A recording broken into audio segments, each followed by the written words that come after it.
కనుకనే మేము ఖచ్చితంగా మా ప్రశ్నలకు సమాధానం ఇవ్వకుండా మీరు ఇలా మాట్లాడితే మేము ఖచ్చితంగా మిమ్మల్ని నిరంతరాయంగా ప్రశ్నిస్తూనే ఉంటాము. మీరు మీ ప్రవర్తనలో మా ప్రశ్నలకు సమాధానాలు ఇస్తే మేము ప్రశ్నించటము అన్నది ఆపేస్తాం. మీరు అలా చేయటం లేదు. అసలు మీ అనుచిత ప్రవర్తన వలన అత్యంత ఎక్కువగా బాధపడుతున్నది నాకు తెలిసి చంద్రబాబు నాయుడు గారే అయి ఉంటారు.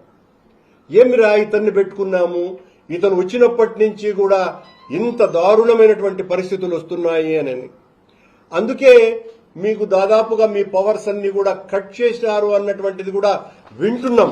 అది ఎంత మేరకు నిజమో మాకు తెలియదు. కానీ మీరు మీ ఛానల్లో నేను అసలు దర్శనాలే ఇవ్వను, టీటీడీ చైర్మన్ ఆఫీసు దర్శనమే ఇవ్వదు, దర్శనాలు ఇవ్వదు, మేము వేల ఇచ్చినాము